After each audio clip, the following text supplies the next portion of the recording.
ദിയ ഒരു ചെറിയ പെൺകുട്ടിയാണ്. അവൾ തന്റെ മാതാപിതാക്കളോടൊപ്പം ഒരു സാധാരണ ജീവിതം നയിക്കുന്നു. കഥയിലെ നായിക ഇവളാണ്. മുത്തശ്ശിയുടെ മരണവാർഷികത്തിന് അവളും അമ്മയും പ്രാർത്ഥിക്കാൻ പള്ളി സെമിത്തേരിയിലേക്ക് പോകുന്നു. അതേസമയം അവളുടെ അച്ഛൻ 2 സുഹൃത്തുക്കളോടൊപ്പം ഒരു ട്രെക്കിംഗ് യാത്രയിലാണ്. കൂട്ടത്തിൽ ഒരാൾ പോലീസുകാരനും മറ്റൊരാൾ ഒരു ബുക്ക് സ്റ്റാൾ നടത്തുന്നയാളുമാണ്. ബുക്ക് സ്റ്റാൾ നടത്തുന്നയാൾ പറയുന്നു, ഈ കാട്ടിൽ മോർക്കിനുകൾ എന്ന് വിളിക്കുന്ന രാക്ഷസന്മാരായ മന്ത്രവാദികളുണ്ടെന്ന് താൻ ഒരു പുസ്തകത്തിൽ വായിച്ചിട്ടുണ്ട്. പോലീസുകാരൻ ഇത് പുസ്തകങ്ങൾ വിറ്റുപോകാൻ അടിച്ചിറക്കുന്നതാണെന്ന് പറഞ്ഞ് തള്ളിക്കളയുന്നു. ഇവർ നടക്കുന്നതിനിടെ നായികയുടെ അച്ഛൻ പാറകൾക്കിടയിൽ എസ് ഫ്രം ലുമോറ എന്നെഴുതിയ മനുഷ്യരൂപത്തിലുള്ള ഒരു വിചിത്രമായ പാവയെ കണ്ടെത്തുന്നു. അദ്ദേഹം അത് മകൾക്ക് സമ്മാനമായി വീട്ടിലേക്ക് കൊണ്ടുവരുന്നു. അമ്മ അത് സോപ്പിട്ട് നന്നായി കഴുകി മാറ്റിവെക്കുന്നു. ദിയ പാവയുമായി വേഗത്തിൽ അടുപ്പത്തിലാകുന്നു.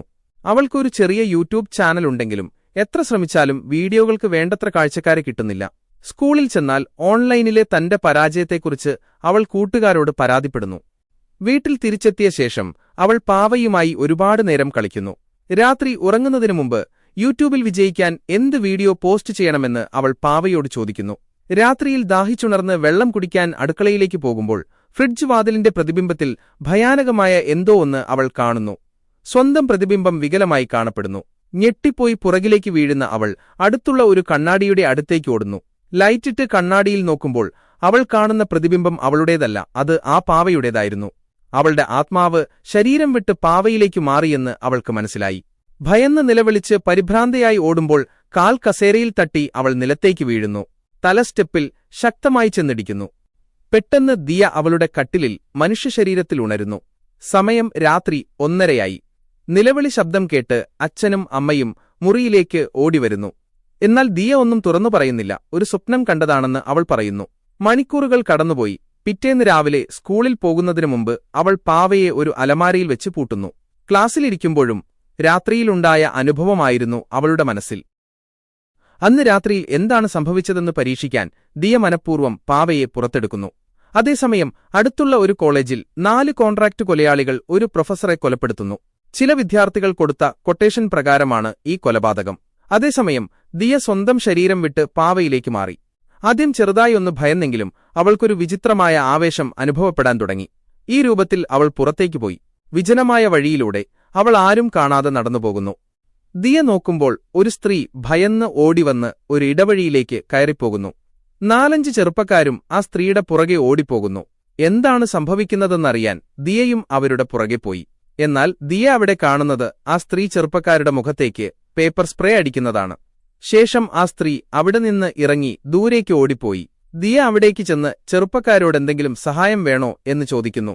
അവർ പാടുപെട്ട് കണ്ണു തുറന്നു നോക്കുമ്പോൾ ഒരു മനുഷ്യനു പകരം ഒരു വിചിത്രമായ പാവയാണ് അവിടെ നിന്ന് സംസാരിക്കുന്നത്. ഇത് കണ്ട് ഭയന്ന് അവർ അവിടെ നിന്ന് ഇറങ്ങിയോടുന്നു. ശേഷം ദിയയും ആ ഇടവഴിയിൽ നിന്നിറങ്ങി പുറത്തേക്ക് പോകുന്നു. എന്നാൽ ആ ഇടവഴിക്ക് പുറത്തുള്ള ഒരു ക്യാമറയിൽ ഈ ദൃശ്യങ്ങൾ പതിഞ്ഞിരുന്നു. ആദ്യം ആ യുവതി പുറത്തേക്കിറങ്ങിയോടുന്നു. ശേഷം ആ ചെറുപ്പക്കാർ എന്തിനെയോ കണ്ട് ഭയന്ന് പുറത്തേക്ക് ഓടുന്നു. പിന്നീട് ഒരു പാവ പുറത്തേക്ക് വരുന്നു. ഈ ദൃശ്യം സോഷ്യൽ മീഡിയയിൽ ട്രെൻഡാകുന്നു. ഈ പാവയാണ് ആ ചെറുപ്പക്കാരെ ആക്രമിച്ച് ആ യുവതിയെ രക്ഷപ്പെടുത്തിയത് എന്നാണ് സോഷ്യൽ മീഡിയയിൽ പരക്കുന്നത്. ഇത് റിയലാണോ? ആരെങ്കിലും കോസ്റ്റ്യൂം ഇട്ടുവന്നതാണോ? അതോ പ്രാങ്ക് വീഡിയോ ആണോ? എല്ലാവരും ഇതിനെക്കുറിച്ച് മാത്രമാണ് സംസാരിക്കുന്നത്. ഇതൊക്കെ കണ്ടപ്പോൾ ദിയയ്ക്ക് ഒരാശയം തോന്നി. ഈയൊരു സംഭവം വെച്ച് തന്നെ തന്റെ യൂട്യൂബ് ചാനൽ വളർത്തിക്കൊണ്ടുവന്നാലോ എന്ന്. ദിയ പലതരം പ്ലാനുകൾ ആസൂത്രണം ചെയ്തു തുടങ്ങി. ദിവസങ്ങൾ കടന്നുപോയപ്പോൾ ദിയയുടെ അച്ഛന്റെ പോലീസ് സുഹൃത്ത് വീട്ടിലെത്തി. അവർ പ്രൊഫസറുടെ കൊലപാതക കേസ് ചർച്ച ചെയ്യുന്നത് ദിയ മുറിയിൽ ഒളിച്ചിരുന്ന് കേട്ടു. ഈ കേസ് തന്റെ യൂട്യൂബ് ചാനലിന് റീച്ച് കൂട്ടാൻ ഏറ്റവും അനുയോജ്യമായ അവസരമാണെന്ന് അവൾക്ക് തോന്നി. അന്ന് രാത്രി എല്ലാവരും ഉറങ്ങിയപ്പോൾ ദിയ പാവയെ വെച്ചിരുന്ന അലമാര പതിയെ തുറന്ന് അതെടുത്ത് ചേർത്ത് പിടിച്ചു. പെട്ടെന്ന് അവളുടെ ആത്മാവ് മനുഷ്യ ശരീരത്തിൽ നിന്ന് പാവയിലേക്ക് മാറി. ഭയവും ആവേശവും നിറഞ്ഞ അവൾ ഇത്തവണ കൂടുതൽ മുന്നോട്ടു പോകാൻ തീരുമാനിച്ചു. പ്രൊഫസർ കൊല്ലപ്പെട്ട കോളേജിലേക്ക്. വിജനമായ ക്യാമ്പസിൽ കൊലപാതകം നടന്ന സ്ഥലത്ത് അവളെത്തി. പോരാട്ടത്തിന്റെ അടയാളമായി തകർന്ന ഗ്ലാസ് തറയിൽ ചിതറിക്കിടന്നു. പോലീസ് അന്വേഷണത്തിൽ ഉപയോഗിച്ച മാർക്ക് ചെയ്ത ടേപ്പ് അവശേഷിക്കുന്നുണ്ടായിരുന്നു. അന്തരീക്ഷം ഭാരമുള്ളതായി തോന്നി. പോലീസിന് ഇവിടെ നിന്ന് നഷ്ടമായ എന്തെങ്കിലും എനിക്ക് കണ്ടെത്താൻ സാധിച്ചാൽ അതുവെച്ച് ചാനലിന് റീച്ച് കൂട്ടാം, അവൾ മനസ്സിൽ പറഞ്ഞു. പക്ഷേ അവൾ അവിടെ മുഴുവൻ തെരഞ്ഞിട്ടും ഒന്നും കണ്ടെത്താൻ കഴിഞ്ഞില്ല. നിരാശയോടെ നടന്ന അവൾ തറയിൽ കാണാൻ കഴിയാത്ത രീതിയിൽ കിടന്നിരുന്ന തകർന്ന ഇലക്ട്രിക് വയറിൽ അറിയാതെ ചവിട്ടി. പെട്ടെന്ന് അവളുടെ ചെറിയ ശരീരത്തിലൂടെ ഒരു ഊർജം കടന്നുപോവുകയും അതവളെ പിന്നിലേക്കെടുത്ത് വലിച്ചെറിയുകയും ചെയ്തു. ഇത്രയും വലിയ ആഘാതത്തിൽ തെറിച്ചു വീണിട്ടും അവൾക്കൊന്നും സംഭവിച്ചില്ല. ആശയക്കുഴപ്പത്തിലായ അവൾ അത് വീണ്ടും പരീക്ഷിച്ചു. 1. അവൾ ഒരു മേശയുടെ മുകളിൽ നിന്ന് താഴേക്ക് ചാടി, ഒന്നും സംഭവിച്ചില്ല. 2. പിന്നീട് പടിക്കെട്ടുകൾക്ക് മുകളിൽ നിന്നും ചാടി, ഇപ്പോഴും ഒന്നും സംഭവിച്ചില്ല. 3. ഒടുവിൽ കോളേജ് കെട്ടിടത്തിന്റെ 2ാം നിലയിലെ ബാൽക്കണിയിൽ നിന്ന് താഴേക്ക് ചാടി, ഇത്തവണയും ഒന്നും സംഭവിച്ചില്ല. ഈ പാവയിൽ ജീവിക്കുമ്പോൾ എത്ര ഉയരത്തിൽ നിന്ന് ചാടിയാലും വേദന അനുഭവപ്പെടില്ല, പോറൽ പോലും ഏൽക്കില്ല എന്ന് ദിയ ഞെട്ടലോടെ മനസ്സിലാക്കി. ധീരമായ സ്റ്റണ്ടുകൾ, അസാധ്യമായ ചാട്ടങ്ങൾ, മറ്റൊരു യൂട്യൂബർക്കും ചെയ്യാൻ കഴിയാത്ത വീഡിയോകൾ ചെയ്യാമെന്ന് അവൾ മനസ്സിൽ കണ്ടു. പ്രൊഫസറുടെ കൊലപാതകത്തെക്കുറിച്ച് സൂചനയൊന്നും ലഭിക്കാത്ത നിരാശയോടെ ദിയ വീട്ടിലേക്ക് ഓടുകയും മനുഷ്യശരീരത്തിലേക്ക് തിരികെ മാറുകയും ചെയ്തു. പിറ്റേ ദിവസം മറ്റൊരു സ്ഥലത്ത് ദിയയുടെ അച്ഛന്റെ പോലീസ് സുഹൃത്ത് പ്രൊഫസറുടെ കൊലപാതക കേസിൽ ഉൾപ്പെട്ട ഒരു പ്രതിയെ കണ്ടെത്തി അറസ്റ്റ് ചെയ്തു. ഈ മുന്നേറ്റം പോലീസ് വകുപ്പ് ആഘോഷിച്ചു. ദിയയുടെ അച്ഛനും പോലീസ് സുഹൃത്തും മറ്റ് 2 സുഹൃത്തുക്കളും ചേർന്ന് ചെറിയൊരു പാർട്ടി നടത്തുന്നതിനിടെ പിടികിട്ടാത്ത ബാക്കി 3 കൊലയാളികൾ ഒത്തുകൂടി അവരെ ആക്രമിച്ചു. കുഴപ്പത്തിനിടയിൽ ദിയയുടെ അച്ഛന് വെടിയേറ്റ് ഗുരുതരമായി പരിക്കേറ്റു. ക്രിമിനലുകൾ രക്ഷപ്പെട്ടു. മറ്റു 3 കൂട്ടുകാർ ചേർന്ന് അച്ഛനെ ആശുപത്രിയിലെത്തിച്ചു. ഇതറിഞ്ഞ് ദിയയും അമ്മയും ആശുപത്രിയിലെത്തി. തന്റെ പിതാവിനെ ആക്രമിച്ചതിന് പ്രതികാരം ചെയ്യുമെന്ന് ദിയ ശപഥം ചെയ്തു. പാവയിലൂടെ ലഭിച്ച വിചിത്രമായ ശക്തി ഉപയോഗിച്ച് അവൾ പ്രതികാരത്തിനായി ഇറങ്ങുന്നു. ഇതേസമയം പോലീസിന് ഒരു രഹസ്യവിവരം ലഭിച്ചു. ഈ 3 പ്രതികളും സിറ്റിയിൽ നിന്ന് മാറിയുള്ള ഇപ്പോൾ ഉപയോഗമില്ലാത്ത ഒരു പഴയ തിയേറ്ററിലുണ്ട്. അകലെ നിന്ന് നോക്കുമ്പോൾ ഉപേക്ഷിക്കപ്പെട്ട ഒരു പൊള്ളയായ കൂടാരം മാത്രമായ ആ തിയേറ്ററിലേക്ക് പോലീസ് ജീപ്പുകൾ ഇരമ്പി വന്നു. പോലീസുകാർ ഓരോ പൊടിപിടിച്ച സീറ്റുകളും മുറികളും അരിച്ചുപെറുക്കി. പക്ഷേ ഒന്നും കണ്ടെത്താൻ കഴിഞ്ഞില്ല. ഒന്നും കിട്ടാത്തതിൽ നിരാശരായി പോലീസ് തിയേറ്ററിൽ നിന്നും മടങ്ങിപ്പോയി. വാർത്താ ചാനലുകൾ ഇതിനകം തന്നെ ഈ പരാജയം സംപ്രേഷണം ചെയ്യാൻ തുടങ്ങി. പോലീസ് റെയ്ഡ് പരാജയപ്പെട്ടു. കൊലയാളികൾ എവിടെയാണ് ഒളിച്ചിരിക്കുന്നത്? എന്നാൽ അന്ന് രാത്രിയിൽ പാവയുടെ രൂപത്തിൽ ദിയ തിയേറ്ററിലേക്ക് വന്നു. പഴയ ടിക്കറ്റ് കൗണ്ടറുകൾ കടന്ന് അവൾ പോയി മാറാലകൾ തൂങ്ങിക്കിടക്കുന്ന മേൽക്കൂരയ്ക്ക് താഴെയെത്തി. അവിടെ മുഴുവൻ അരിച്ചുപെറുക്കി. എന്നാൽ അവൾക്കുമൊന്നും കണ്ടെത്താൻ കഴിഞ്ഞില്ല. പക്ഷേ അവൾ വിചിത്രമായ ഒരു കാര്യം ശ്രദ്ധിച്ചു. തിയേറ്ററിന്റെ മുൻഭാഗത്തുള്ള സ്റ്റേജിന്റെ മരത്തട്ടിൽ പോറലുകളുണ്ടായിരുന്നു. ആരോ അത് മാറ്റിയതുപോലെ. അവൾ ആ വളഞ്ഞ പലകകളിൽ അമർത്തി. ഒരു വലിയ ഞരക്കത്തോടെ ഒരു പാനൽ നീങ്ങി. അതിനടിയിൽ ഇരുട്ടിൽ മുങ്ങിയ ഒരു ഇടുങ്ങിയ സ്റ്റെപ്പുകളുണ്ടായിരുന്നു. ദിയ താഴേക്കിറങ്ങി. നനഞ്ഞ മണ്ണിന്റെ മണമുണ്ടായിരുന്നു. ആ കോവണി ഒരു രഹസ്യമുറിയിലേക്കാണ്. ഒരുപക്ഷെ പണ്ട് സിനിമാ റീലുകൾ സൂക്ഷിക്കാൻ ഉപയോഗിച്ചിരുന്ന ഒരു നിലവറയായിരിക്കാം. ഇപ്പോൾ അതൊരു രഹസ്യമുറിയാണ്. അവിടെ അവരുണ്ടായിരുന്നു. 3 പേരും പെട്ടികൾക്ക് മുകളിൽ ഇരിക്കുകയായിരുന്നു. ഒരു മൊബൈൽ ഫോണിന്റെ സ്ക്രീനിൽ പരാജയപ്പെട്ട പോലീസ് റെയ്ഡിന്റെ വാർത്ത കാണിക്കുന്നുണ്ടായിരുന്നു.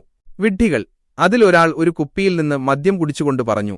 അവർ ഈ സ്ഥലം മുഴുവൻ തിരഞ്ഞു, എന്നിട്ടും ഈ മുറി കണ്ടെത്താനായില്ല. മറ്റൊരാൾ ചിരിച്ചു. നമ്മൾ ഇവിടെ നിൽക്കുന്നിടത്തോളം കാലം ആർക്കും നമ്മളെ കണ്ടെത്താൻ കഴിയില്ല. അപ്പോൾ വേറെ ഒരുത്തൻ, കൂട്ടത്തിൽ പ്രായം കുറഞ്ഞവൻ, വാർത്താ ഫീഡുകളിലൂടെ കണ്ണോടിച്ചു. ഒരു വിറയ്ക്കുന്ന വീഡിയോയിൽ ദിയയുടെ അച്ഛനെ ആശുപത്രിയിലേക്ക് കൊണ്ടുപോകുന്നത് കാണിച്ചു. കൂട്ടത്തിൽ ഒരുത്തൻ കുടിച്ച ലഹരിയിൽ അഹങ്കാരത്തോടെ അവന്റെ തോളിൽ കൈവച്ചു പറഞ്ഞു, ആ വെടിയുണ്ട പോലീസുകാരനുള്ളതായിരുന്നു. പക്ഷേ അത് അബദ്ധത്തിൽ അയാൾ കിട്ടുകൊണ്ടതാണ്. അത് സാരമില്ല, അയാൾ നമ്മുടെ വഴിയിൽ നിന്ന് മാറി നിൽക്കേണ്ടതായിരുന്നു. ദിയ ഇതെല്ലാം ഒളിച്ചുനിന്ന് കേൾക്കുകയായിരുന്നു. അവർ പറഞ്ഞ ആ വാക്കുകൾ ദിയയുടെ മേൽ തീ പോലെ പതിച്ചു. ഇപ്പോൾ അവൾക്കറിയാം ആരാണ് തന്റെ അച്ഛനെ കൊല്ലാൻ ശ്രമിച്ചത്. അവളുടെ അടുത്ത് അശ്രദ്ധമായി വെച്ചിരുന്ന ഒരു പകുതി ഒഴിഞ്ഞ മദ്യക്കുപ്പി. അതെടുത്ത് അവൾ അവന്റെ തലയിലേക്ക് നോക്കി ഒരൊറ്റ ഏറെറിയുന്നു. അതവന്റെ തലയിൽ വന്ന് ശക്തമായി ഇടിക്കുന്നു. അതിന്റെ ആഘാതത്തിൽ അവൻ പുറകിലേക്ക് വീണു. മറ്റേ 2 പേരും ഇത് കണ്ട് ഞെട്ടിയെഴുന്നേറ്റു. അതെന്തായിരുന്നു? ആരോ ഇവിടെയുണ്ട്. അവർ അവരുടെ ആയുധങ്ങളെടുത്തു. ഒരു കത്തി, ഒരു തുരുമ്പിച്ച പൈപ്പ്. അവർ 3 പേരും 3 വഴിക്ക് അന്വേഷിക്കുന്നു. ഒരാൾ നടക്കുന്നതിനിടയിൽ അയാളുടെ കാൽ നിലത്തെ അഴുക്കിൽ കുടുങ്ങി. മുകളിൽ നിന്നും അവൾ അവന്റെ പുറത്തേക്ക് ഒരു ഭാരമുള്ള വസ്തു എടുത്തിടുന്നു. അവൻ മലർന്നടിച്ചു വീണു. അവൻ എഴുന്നേൽക്കുന്നതിനു മുൻപ് അവൾ അക്കിലേക്കെടുത്ത് ചാടി. എന്നിട്ട് അവന്റെ താടിയെല്ലിൽ ആഞ്ഞൊരു കുത്തുകൊടുത്തു. അവനെ ബോധരഹിതനാക്കുന്നു. ഇത് കണ്ടുകൊണ്ട് അങ്ങോട്ട് വന്ന മറ്റൊരുത്തൻ ഭയത്തോടെ തന്റെ കൈയിലിരുന്ന പൈപ്പ് ആഞ്ഞുവീശി. പക്ഷേ ദിയ ഒഴിഞ്ഞുമാറി വേഗത്തിൽ നിഴലുകൾക്കിടയിലൂടെ ഓട്ടി. എന്നിട്ട് അവന്റെ കാൽമുട്ടുകളിലേക്ക് ആഞ്ഞൊരിടി കൊടുക്കുന്നു.